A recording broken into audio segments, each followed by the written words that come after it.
A queima incompleta de combustível dá origem a um dos principais gases nocivos à saúde, cujo nome é...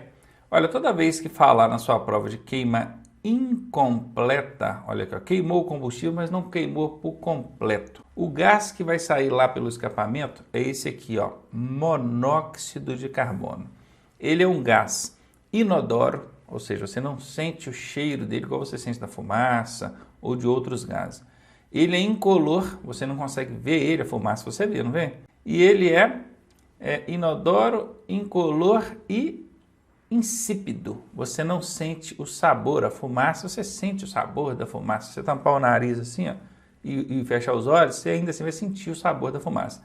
Então ele é totalmente imperceptível. Aqui fala que é imperceptível? Não, né? Na questão não falou. Mas normalmente quando fazem referência ao monóxido de carbono é isso. Ele é resultado da queima incompleta de combustível, ele é imperceptível. Isso é muito comum. Isso até aconteceu com um casal que foi transportar o veículo deles dentro de um caminhão-baú. Aí pagaram o motorista do caminhão-baú para levar o carro deles de tal ponto a tal ponto. Aí colocaram o carro ali dentro do baú, mas como estava muito quente lá dentro, o que eles fizeram? Ligaram o motor para o ar-condicionado funcionar. Só que lá dentro foi acumulando gases ali, e esse gás imperceptível vai causando sonolência, dali a pouco a pessoa, os dois apagaram e morreram. Quando o motorista do caminhão abriu ali o baú para olhar, estavam os dois mortos. Vai chamar a polícia, vai entender o que aconteceu. A perícia constatou que foi por causa disso aqui, ó, monóxido de carbono acumulado ali dentro da carroceria do caminhão. Inclusive, a recomendação hoje é que você não fique de manhã dentro da garagem com o veículo ali funcionando o motor, esperando o motor aquecer. Isso, antigamente a gente fazia isso, precisava de aquecer o motor, deixar o óleo circular no motor para lubrificar bem e depois sair. Hoje em dia, o recomendável é que você não faça isso. Tanto é bom para o motor, que você já sai logo andando, como é bom também para a sua saúde, né? Porque o risco que você está correndo ali é muito grande. Então, letra D aqui é a resposta. Alguns dispositivos existentes em seu veículo têm a finalidade de diminuir a poluição. Isso é feito por meio da redução do consumo de combustível. Claro, quanto menos combustível queimar, menos vai poluir. E melhor controle da emissão de gases poluentes. Ok. Qual dispositivo não agrega as funções acima mencionadas, nem diminui o consumo de combustível e nem controla a emissão de gás? Vamos ver. A injeção eletrônica. A injeção eletrônica ela veio, de 95 para cá, ficou popularizada a injeção eletrônica nos automóveis. Qualquer veículo popular que você comprou a partir de 95 já tinha injeção eletrônica. Ela faz com que o veículo tenha uma mistura ar-combustível quase que perfeito. O ideal é chegar à perfeição, para queimar só o que é necessário mesmo. Então, a injeção eletrônica veio com a finalidade de fazer com que o veículo consumisse menos combustível e vem trazendo esse resultado positivo aí, tanto para o seu bolso como para o meio ambiente. Então, essa aqui agrega, ela faz consumir menos combustível. Aqui a questão está querendo aquela que não agrega. Vamos eliminar então a letra A. Sonda lambda. A sonda lambda é um sensor que tem no escapamento para fazer justamente essa medição, perceber se os gases que estão saindo ali estão saindo na proporção certinha, se o combustível foi bem queimado, se não está passando excesso de combustível ali, o que faz com que o veículo consuma mais combustível e polua mais. Então a sonda lambda também faz esse papel. E aqui o examinador está querendo aquela que não faz. O catalisador fica ali na saída do escapamento do motor, né? Saiu da válvula de escape ali a queima do combustível, já passa pelo catalisador para fazer uma conversão de gases nocivos em gases não nocivos. Então é ótimo também, letra C, o examinador que é aquela que não é. E o carburador é o antigão, né? Na verdade, o carburador foi substituído por esse aqui, ó, pela injeção eletrônica. O carburador faz a mesma função da injeção eletrônica, só que ele é mecânico, muito não, ele é totalmente mecânico, tanto que a gente consegue regular ali, né, a passagem de ar e de combustível através de parafusos ali que a gente chama de giglês. A gente, não é mecânica, chama de giglê. É uma coisa tão mecânica que, por melhor que o mecânico seja, ele não vai conseguir fazer ali uma regulagem tão perfeita como a injeção eletrônica faz. Por isso o carburador foi substituído pela injeção eletrônica. Ele não era muito eficiente nessa questão aqui de diminuir o consumo de combustível, não. Como examinador, que é aquela que não é, essa é a resposta. Com algumas exceções permitidas por lei, a utilização em veículos de qualquer espécie de equipamento que produza som só será permitida em nível de pressão sonora não superior a... Olha, aqui está falando com algumas exceções. Para falar a verdade, atualmente a legislação de trânsito não permite que o volume de som do veículo seja externalizado, ou seja, ser colocado para fora do veículo em qualquer intensidade. Se um agente de trânsito parou do lado do seu veículo ali no semáforo, ele está escutando o som aqui do lado de fora, por mais baixo que seja, ele já pode te autuar e é uma infração grave, tá? Grave. Dá R$ 195 de multa para você pagar, isso agora, né, em maio de 2019, enquanto não tem reajuste, e vai registrar 5 pontos no seu prontuário. Essa questão ela é antiga. Ela ainda é da época que não havia saído essa resolução, se eu não me engano, a 729, não tenho certeza, 629, não tenho certeza, resolução do CONTRAN, que trata aí desse ruído zero, né? Do lado de fora do veículo, ruído zero. Aí o que eu fiz aqui para poder não perder a questão, que me parece que o examinador está querendo saber aqui, do ruído, tirando aquelas exceções. Quais são as exceções? Um veículo de publicidade, por exemplo. É uma exceção, ele vai ter que fazer um barulho ali, porque a finalidade dele é externalizar o som, passar uma mensagem por meio de áudio. A buzina do seu veículo precisa sair o som, aliás, a finalidade da buzina é essa, né? É um alerta sonoro. Se quem está do lado de fora não escuta, não adianta nada. Inclusive a buzina ela tem uma intensidade mínima, se ela não atingir aquela intensidade mínima ali, não atendeu o requisito de equipamento obrigatório, você pode ser autuado também. O que mais? O alarme, né? Quando tem um alarme, alguém tentando furtar o seu veículo ali, o alarme tem que externalizar o som ali, colocar de modo que os outros ouçam. Então eu vou considerar aqui essas exceções, tá?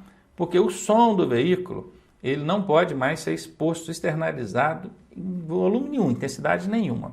Agora, essas exceções, buzina, alarme e veículos de publicidade, cada um tem ali os seus índices, mas o Manual Brasileiro de Fiscalização diz que numa distância medida de 7 metros, né, quem for fazer a medição com 7 metros, a intensidade, seja para buzina ou qualquer dispositivo, não pode ser superior a 80 decibéis. Então, a letra C é a resposta. Boa parte dos veículos modernos possuem dispositivos que auxiliam nas manobras. O sensor de ré, a câmera de ré e tal. Aumentando a segurança e o conforto do condutor. Conforto também. Ajuda a reduzir o esforço de quem está dirigindo. A direção, então, tinha que ter uma vírgula aqui, né? Ajuda a reduzir o esforço de quem está dirigindo. A direção. Que direção que ajuda a dirigir o esforço, hein? Servo-assistida. Isso aqui está relacionado ao freio, né? Tem o servo-freio, hidrovácuo. Realmente ele ajuda a diminuir o esforço de quem está dirigindo. Mas você está falando da direção, então não é freio. Automática, direção automática. Não, direção automática? Existe piloto automático, né? Não. Hidráulica, a direção hidráulica, sim, ela vai fazer o esforço para você. O sistema hidráulico vai fazer a força, e não você. Tem direção mecânica, tem direção hidráulica, direção elétrica, eletrohidráulica. A hidráulica, ela ajuda, então certamente será essa a resposta. Direção transversal, tá fora, inventaram aqui, né? Letra C, a direção hidráulica ajuda a diminuir o esforço aqui. A regulagem correta da luz é de muita importância para a segurança do condutor, segurança do trânsito, na verdade. Na luz baixa, o farol do lado direito deve ter uma elevação de 15 graus em relação ao farol do lado esquerdo. Esse desnível permite, vejam bem, a luz baixa normalmente ela vai projetar a luz para o solo, para o chão, para evitar de pegar no olho de quem vem no sentido contrário. O fato do farol da direita ser elevado cerca de 15 graus tem qual finalidade? Isso aqui permite o quê? Então vamos ver, ó.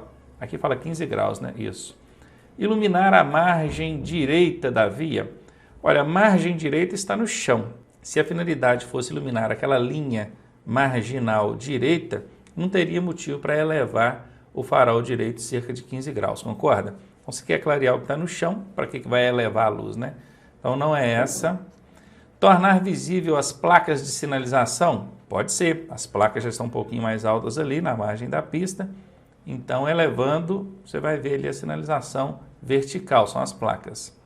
Ter um alcance de até 750 metros? Isso não dá para garantir. Em lugar nenhum tem essa regulamentação ou vai garantir que um farol vai alcançar 750 metros de distância ele clareando. Então, está fora.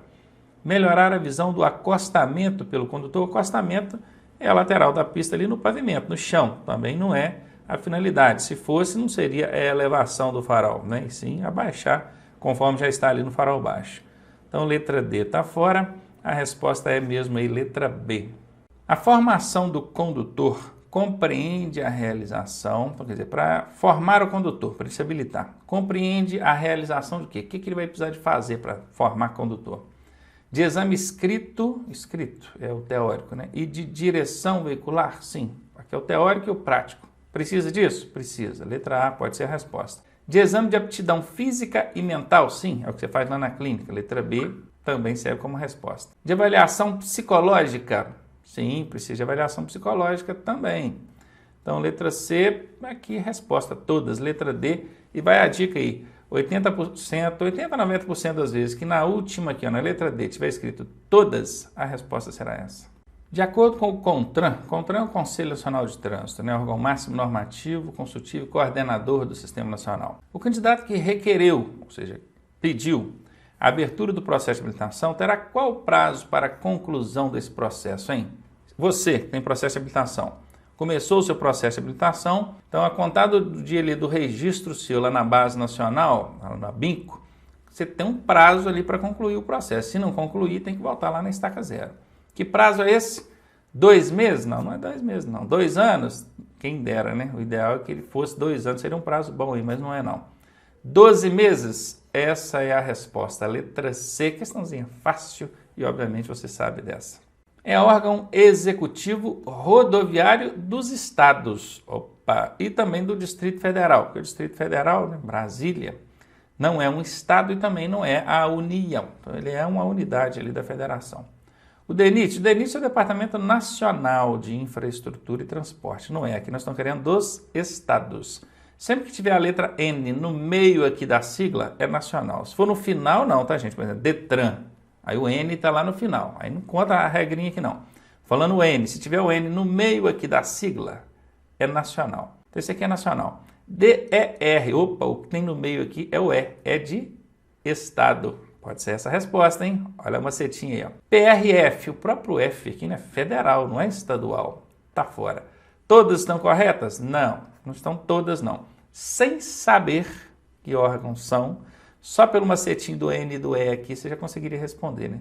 Departamento de Estradas de Rodagem dos Estados. Isso é rodoviário, exatamente, letra B. Em alguns estados ele muda o nome, ele muda para DAER, acho que é assim mesmo.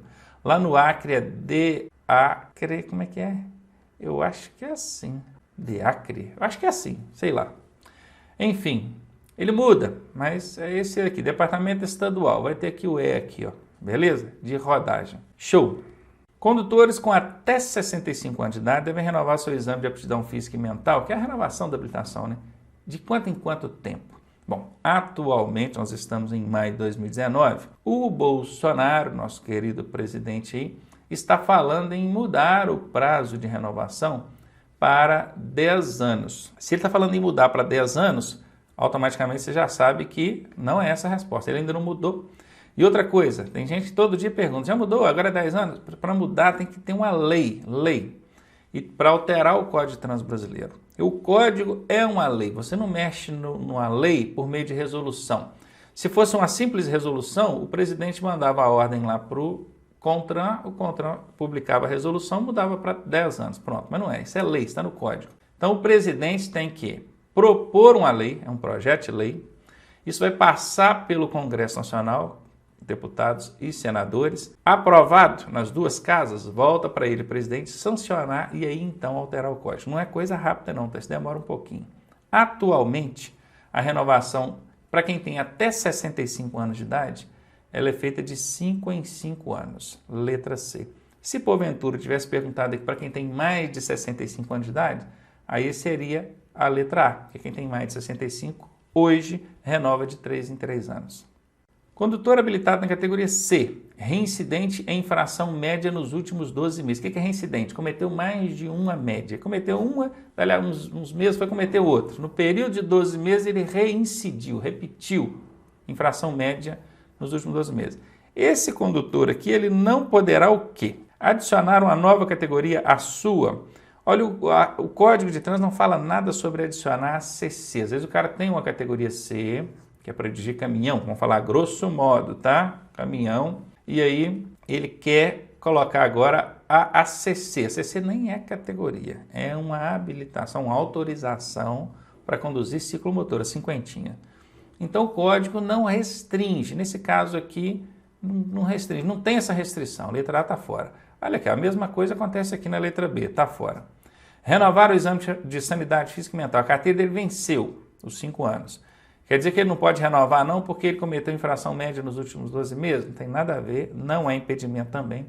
Agora, mudar a categoria para D ou E, ele não consegue. Porque na hora de solicitar a mudança, eles puxam informação do prontuário dele, o Detran puxa. E constando lá 2 infrações médias ou mais, ele fica impedido. Assim como se tivesse uma grave ou uma gravíssima. Quem quer fazer essa mudança de categoria, o Detran vai puxar ali o prontuário dele e não pode constar nenhuma infração gravíssima, nenhuma infração grave e não pode ser reincidente em infrações médias. Entenderam? Se tiver só uma média lá, não tiver mais nada, aí pode, normal, não pode ser reincidente. Então, letra D é a resposta.